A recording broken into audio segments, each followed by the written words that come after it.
these are the, first of all, these are the features which normally we need to understand whenever we are working on the payment application, whatever the payment solutions are we going to develop. So this is what something which we have to be used. Okay. So whatever the P27 or P4 solutions and all everything, because normally what happened, initially we need to come up with multiple solutions, because if you remember, being a BA, I have mentioned you, normally when we are going to provide a solution and all, we need to provide some options. Either that options may be falls under P4 or P27. Generally, options can be given. So among those, either it can be P27 solution or P4 solution can be defined, because this is depends on the feasibility. This is where I'm about to explain you about the feasibility part.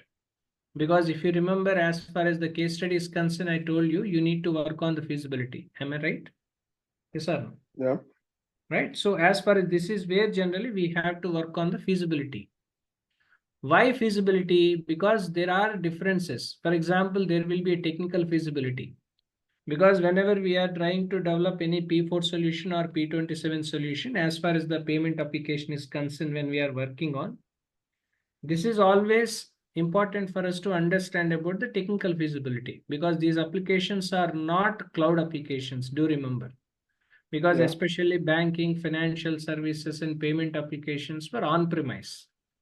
Why on-premise? Because they want to maintain the data in their local servers. And with all firewall protection and all that, everything has to be maintained within the local systems itself. Okay. That's the reason why either it can be a P24 solution or it can be a, 1 minute, let me write down here, or P27 solution.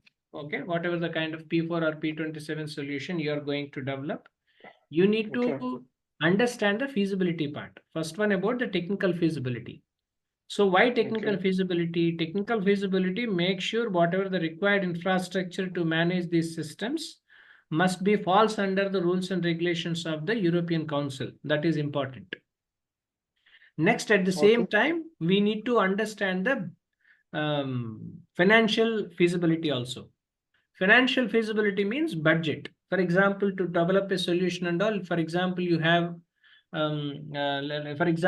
limited budget in the project. Okay.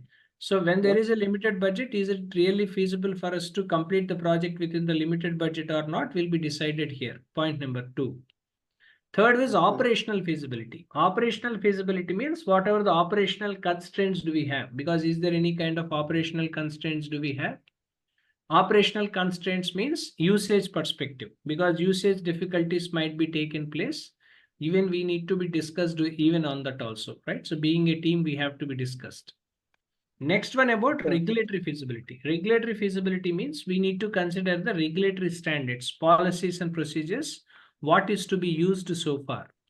So these are the major areas wherein we need to be focused whenever we are trying to develop a solution. Either it can be P4 or P27 solution, as per, because both you are coming up with. Okay, either it can be P4 or P27 solution. Finally, P27 solution will be an advanced one. The whatever the features are we talking about, that remains as it is. But as far as the feasibility itself is concerned, we need to make sure whatever the regulatory standards are the procedures. Because for example, when it comes to the transaction of SEPA process is concerned, using the P27 structure, right? So payment structure and all everything. So we must be abide to the European Council regulatory standards when the payment processes happens.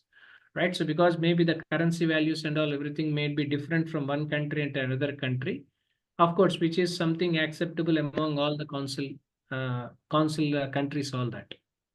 In this regard, so being a business analyst, we need to understand the feasibility study part.